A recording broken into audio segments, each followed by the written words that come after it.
उत्तराखंड की खबरों में आपका स्वागत है। मैं हूं मनोज मानस। खबरों का रुख करेंगे उससे पहले देख लेते हैं इस वक्त की अहम सुर्खियां।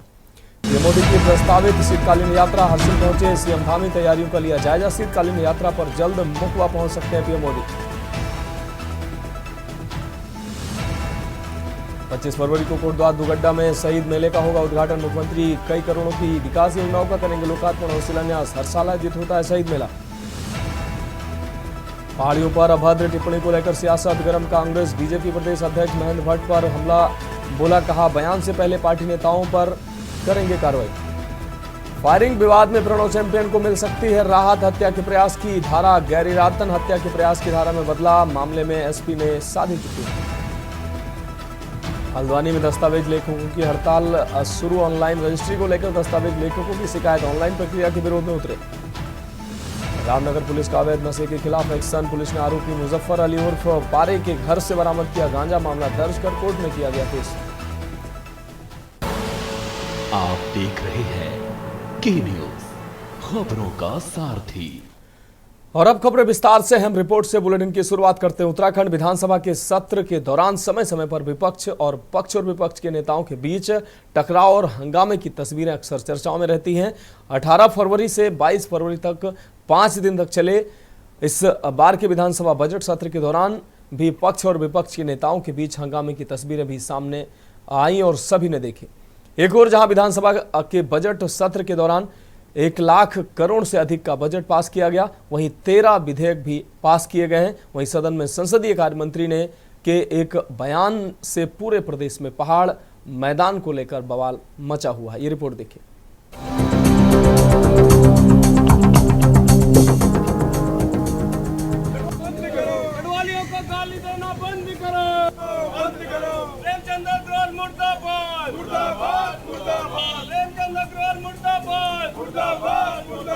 नवंबर 2000 को बने उत्तराखंड राज्य में अभी तक क्षेत्र या जातिवाद को लेकर विधानसभा सदन में कोई अमर्यादित टिप्पणी नहीं की गई थी।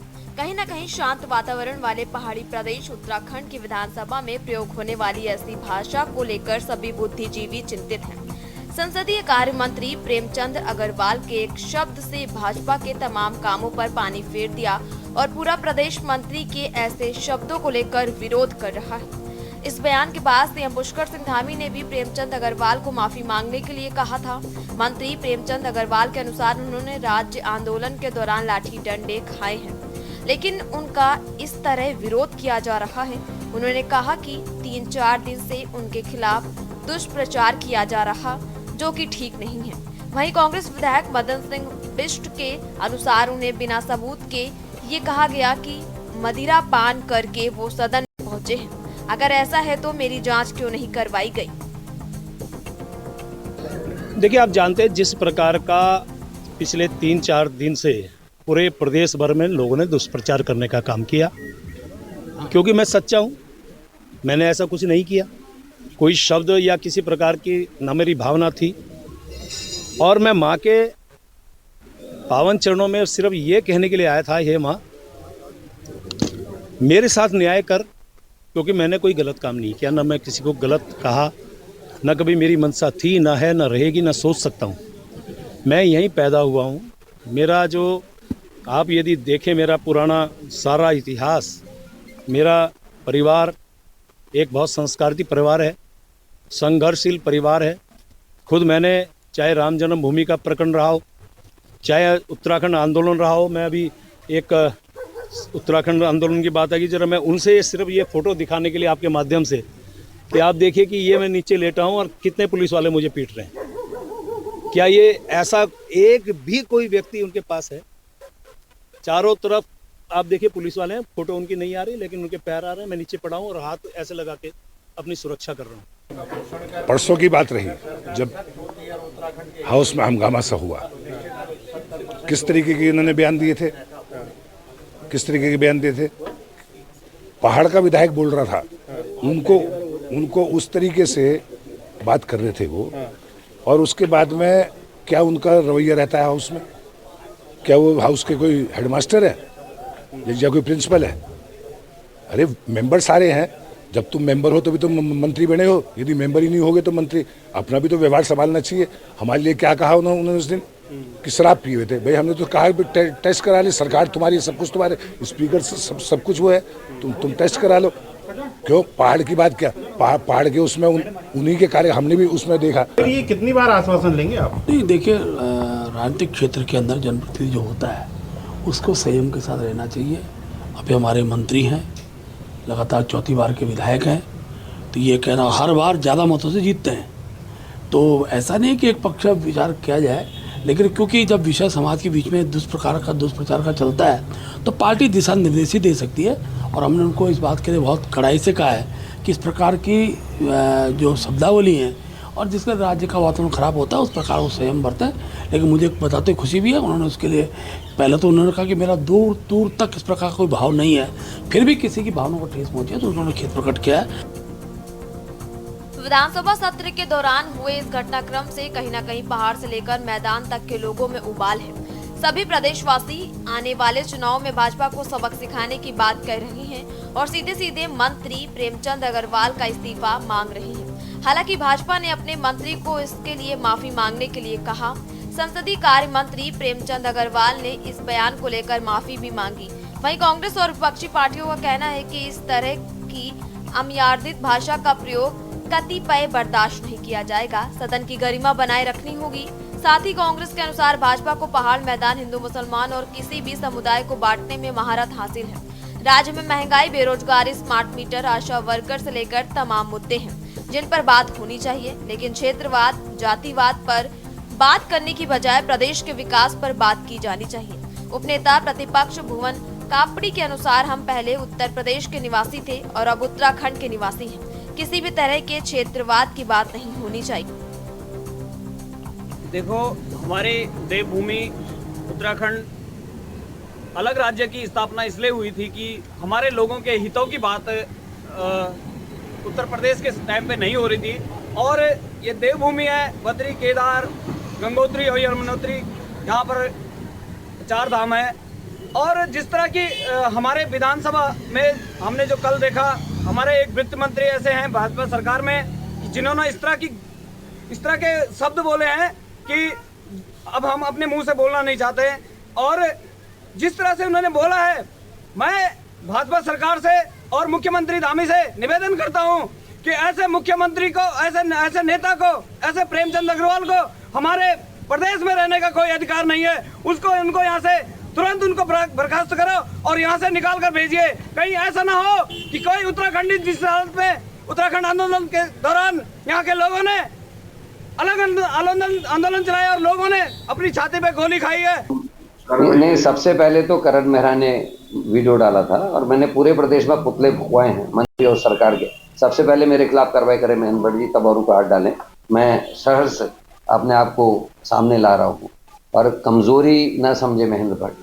क्या पहाड़ के लोगों को गाली देंगे आपके मंत्री पहाड़ के लोगों को पीटेंगे? नेगी को जिस तरीके से पीटा गया, आपके मंत्री और आपके कार्यकर्ता गाली दें पहाड़ के लोगों को जिस तरीके से ऋषिकेश में दी गई और कांग्रेस चुप रही? गलतफहमी है।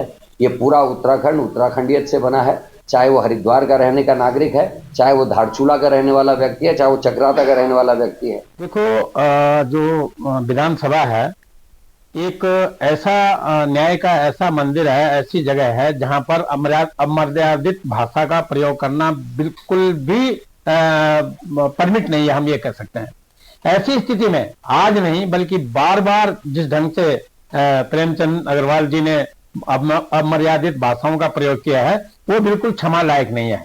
हालांकि कई पक्षों पर कई लोगों ने बोला कि अगर क्षमा मांग लें तो क्षमा कर देंगे, लेकिन उत्तराखंड क्रांति दल इसकी सख्त मांग करता है कि ये क्षमा लायक नहीं है और उनको हम धामी सरकार से निवेदन करते हैं कि वो इन्हें तुरंत प्रभाव से विधानसभा से उनकी जो है इनको मंत्री पद से बर्खास्त करें। एक नए उन्माद को जन्म देने का काम कर रहा है विपक्ष। आज आप सब ने देखा कि विधानसभा के अंदर किस तरह से विपक्ष ने पहाड़ और प्लेन का कह करके लोगों की भावनाओं को ठेस पहुंचाने का काम किया। छोटी मानसिकता की राजनीति करने वाली इस वक्त कांग्रेस कायराना हरकत पर उतर आई है। अब उनके पास मुद्दे नहीं है क्योंकि सरकार हर वो बेहतर निर्णय जनमानस के हित में ले रही है जिसको वो मुद्दा बना करके गलत फहमियां लोगों को गुमराह करने का काम करते हैं। उन सब मुद्दों को जो है सरकार इस वक्त अच्छे निर्णय अच्छे ऐतिहासिक निर्णय लेकर के जन भावनाओं के अनुरूप उन योजनाओं को देने का काम कर रही है, धरातल पर उतारने का काम कर रही है। और जिन मुद्दों के बलबूते पर कांग्रेस अपने आप को स्थापित करने की कोशिश कर रही थी, एक एक करके सारे मुद्दे पुष्कर सिंह धामी जी उनके धराशायी करते चले जा रहे हैं और जनमानस के हित में निर्णय ले रहे हैं। पहाड़ मैदान के बयान से मचे बवाल के अब क्या परिणाम भविष्य में सामने आएंगे, ये तो वक्त ही बताएगा। लेकिन फिलहाल विधानसभा से निकली इस क्षेत्रवाद की चिंगारी से पूरे प्रदेश में आग लग चुकी है। हालांकि विपक्ष इसे मौजूदा मुद्दे से भटकाने वाली हरकत करार दे रहा है। कहीं न कहीं मंत्री प्रेमचंद अग्रवाल के इस पहाड़ प्रेम से महंगाई, बेरोजगारी, यूसीसी, स्मार्ट मीटर समेत कई मुद्दों को गौण कर दिया गया है। अब देखना होगा कि पहाड़ मैदान की इस खाई को कैसे कम किया जाएगा। क्या भाजपा प्रेमचंद अग्रवाल पर कोई एक्शन लेगी या सिर्फ माफी मांगकर उन्हें मंत्री पद पर बनाए रखेगी, ये देखना होगा। Uttarakhand desk report. रुक रही अगली अहम खबर का। कांग्रेस ने बीजेपी प्रदेश अध्यक्ष महेंद्र भट्ट को मंत्री प्रेमचंद अग्रवाल के बयान पर कानूनी चेतावनी देने के मामले में घेरा है। कांग्रेस नेता गुड्डू सिंह चौहान ने आरोप लगाया कि महेंद्र भट्ट उस समय क्यों चुप थे जब उनके मंत्री पहाड़ियों को गालियां दे रहे थे। चौहान ने कहा कि भाजपा प्रदेश अध्यक्ष को अब मीडिया में बयान देने से पहले अपनी पार्टी के नेताओं के खिलाफ कदम उठाना चाहिए। हमारे साथ कम से कम 5 मिनट पर जानता हूं कि अगर कोई आदमी असंसदीय टिप्पणी करता है तो उसके खिलाफ कार्रवाई होनी चाहिए, लेकिन ये जो आप बात कह रहे हैं डराने धमकाने की, ये तो बहुत खराब बात है। अगर पहाड़ के लोगों को गाली दी है तो पहाड़ के लोग प्रतिक्रिया तो व्यक्त करेंगे ही। संवैधानिक रूप से सारे लोग करेंगे, लोकतांत्रिक रूप से सारे लोग करेंगे। हाँ, कोई असंवैधानिक भाषा का प्रयोग करता है, कोई गाली गलौज करता है तो उस पर कार्रवाई होनी चाहिए। लेकिन इस तरह से, जिस तरह से माननीय भट्ट जी कह रहे हैं कि सारे लोगों पर कार्रवाई, उन लोगों पर कार्रवाई होनी चाहिए जो सोशल मीडिया पर डाल रहे हैं, तो ये तो उचित बात नहीं है, अनुचित बात है, ये तो तानाशाही है।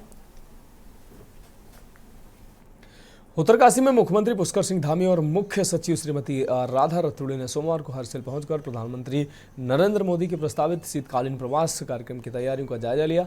मुख्यमंत्री धामी ने सभा स्थल का निरीक्षण करने के बाद मां गंगा के शीतकालीन प्रवास पर पूजा अर्चना की और अधिकारियों के साथ समीक्षा बैठक की। प्रधानमंत्री मोदी पहली बार हरसिल और मुकबा आएंगे। वहां वे शीतकालीन यात्रा को बढ़ावा देने और वाइब्रेंट विलेज योजना की प्रगति का निरीक्षण करेंगे। जिला प्रशासन ने कार्यक्रम के सफल आयोजन के लिए सभी तैयारियां पूरी कर ली हैं और पीएम मोदी के दौरे का लाइव प्रसारण सभी तहसील और ब्लॉक स्तर पर किया जाएगा।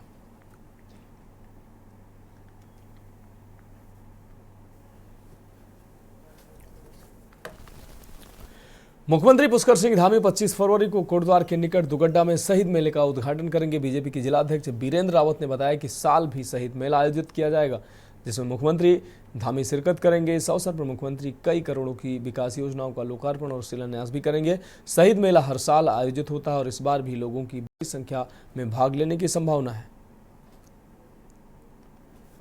माननीय मुख्यमंत्री जी कल हमारे दुगड्डा में एक बहुत बड़ा मेला होता है, भवानी दत्त मेले के नाम से वो बहुत प्रसिद्ध है। उसको लेकर के माननीय मुख्यमंत्री जी कल दुगड्डा में पहुंच रहे हैं। 11 बजे लगभग का जो समय है वो रहेंगे और कम से कम 12:30 बजे 1 बजे तक उनको वहाँ पर रहना है। तो ये हम सब के लिए बड़ी अच्छी बात है कि कल माननीय मुख्यमंत्री जी हमारे बीच में आ रहे हैं, हमारे जिले में आ रहे हैं। भारतीय जनता पार्टी ने मंडल अध्यक्षों की नई सूची जारी कर दी है। भाजपा प्रवक्ता हनी पाठक ने कहा कि संगठन की रचनात्मकता को सुदृढ़ करने के लिए इस प्रकार की चुनाव प्रक्रिया समय समय पर होती रहती है। उन्होंने यह भी बताया कि जिले के अध्यक्षों की सूची भी जल्द जारी की जाएगी और संभावना है कि मार्च महीने तक ये सूची जारी कर दी जाएगी।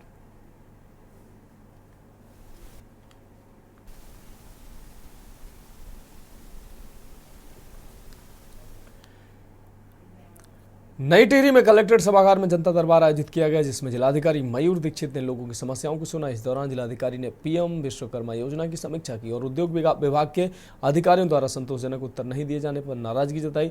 डीएम ने अधिकारियों को निर्देश दिए कि वह योजना की प्रगति की रोजाना समीक्षा करें और जब तक सुधार नहीं होता तब तक कार्रवाई जारी रखें। इसके साथ ही फरवरी माह का वेतन उद्योग विभाग के अधिकारियों का रोकने का आदेश भी दिया गया। शिकायतों का निस्तारण किया गया और साथ ही पीएम योजना की भी समीक्षा की गई। उसमें कुछ जो उद्योग विभाग के अधिकारी हैं और जो योजना से संबंधित अन्य कार्मिक हैं उनके द्वारा संतोषजनक उत्तर नहीं दिया गया और साथ ही प्रगति के बारे में भी उनको जानकारी नहीं थी। इसी क्रम में मुख्य विकास अधिकारी को निर्देशित किया गया कि वो प्रत्येक दिन उस योजना की समीक्षा करें जब तक कि योजना में इम्प्रूवमेंट नहीं आता और साथ ही जो उद्योग विभाग के अधिकारी हैं उनका भी फरवरी माह का वेतन रोका गया। भाजपा की वरिष्ठ नेत्री रश्मि चौधरी ने 8 मार्च को अंतर्राष्ट्रीय महिला दिवस के अवसर पर नगर निगम सभागार में एक भव्य सम्मान समारोह आयोजित करने की घोषणा की। इस समारोह में विभिन्न क्षेत्रों में उत्कृष्ट कार्य करने वाली लगभग 150 महिलाओं को सम्मानित किया जाएगा। रश्मि चौधरी ने बताया कि यह कार्यक्रम बड़े धूमधाम से मनाया जाएगा।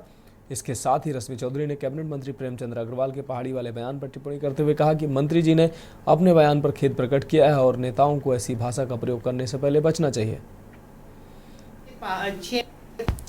अंतर्राष्ट्रीय दिवस है 8 मार्च को, उसको हम बहुत धूमधाम से मनाएंगे। रुड़की में नगर निगम हॉल में ये प्रोग्राम होगा और मैं चाहती हूँ कि मेरी मातृशक्ति बढ़ चढ़ के हिस्सा ले उसमें, और हम 150 से ऊपर की महिलाओं को सम्मानित करेंगे और हर वर्ग की महिला को सम्मानित करेंगे, चाहे वो किसी भी वर्ग से हैं और जिन्होंने अपने क्षेत्रों में बहुत काम किए हुए हैं, उन महिलाओं को हम सम्मानित करेंगे। तो खबरों में वक्त एक ब्रेक का है, जल्द हाजिर होंगे। आप देख रहे हैं के न्यूज, खबरों का सारथी। ब्रेक के बाद खबरों में एक बार फिर से आपका स्वागत। रुक करेंगे अगली अहम खबर का। रुड़की में उत्तराखंड ज्योतिष परिषद के अध्यक्ष आचार्य पंडित रमेश सेमवाल ने एक प्रेस वार्ता आयोजित की, जिसमें आगामी 1 मार्च को होने वाले 80वें अखिल भारतीय ज्योतिष सम्मेलन के बारे में जानकारी दी गई। उन्होंने बताया कि सम्मेलन रुड़की में आयोजित होगा, जिसमें देश भर के 150 से अधिक प्रसिद्ध ज्योतिषाचार्य हिस्सा लेंगे। सम्मेलन में ज्योतिष के माध्यम से समस्याओं का समाधान और निःशुल्क परामर्श प्रदान किया जाएगा। आचार्य सेमवाल ने कहा कि सम्मेलन में वर्तमान और भविष्य की स्थितियों, राजनीतिक हालातों, आपदाओं और रूस यूक्रेन युद्ध पर चर्चा की जाएगी। सम्मेलन में देश के प्रमुख ज्योतिषाचार्य के दुबे, पद्मेश जीडी वशिष्ठ, आचार्य अनिल वत्स और शंकराचार्य राज राजेश्वर जी महाराज के अलावा पूर्व मुख्यमंत्री डॉक्टर रमेश पोखरियाल निशंक भी मौजूद रहेंगे। वार्ता इसलिए की गई है कि उत्तराखंड ज्योतिष परिषद द्वारा निरंतर जो 30 वर्षों से ज्योतिष को जन जन तक पहुंचाने के लिए, वेदों को जन जन तक पहुंचाने के लिए, जो ज्योतिष के माध्यम से जन कल्याण किस प्रकार हो, अखिल भारतीय स्तर पर ज्योतिष सम्मेलन किए जाते हैं। और इसी कड़ी में 80वां ज्योतिष सम्मेलन, अखिल भारतीय ज्योतिष सम्मेलन रुड़की नगर में 1 मार्च 2025 को आयोजित किया जा रहा है, जिसमें देश विदेश के 125 से अधिक ज्योतिष विद्वान रुड़की नगर में आकर भाग लेंगे। इस पर ज्योतिष वैज्ञानिक अनुसंधान किया जाएगा और 1 मार्च 2025 को शनिवार के दिन रुड़की नगर में आम जनता को भी निःशुल्क हम उसमें ज्योतिष के माध्यम से निःशुल्क उनको सलाह देंगे।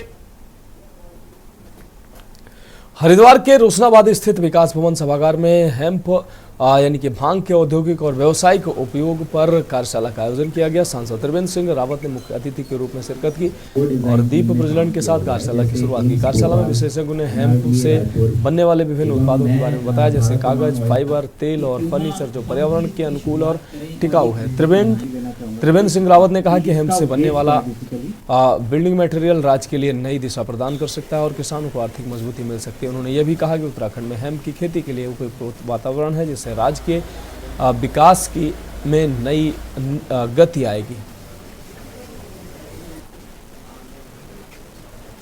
उत्तराखंड IIT रुड़की में मेरा स्टार्टअप गो हेम्प एग्रो वेंचर जो है वो इंक्यूबेटेड है और हम थ्रू रीप और NRLM के थ्रू हम जितनी भी उनकी CLF ग्रुप्स हैं उनको हम जोड़ेंगे, अवेयर करेंगे।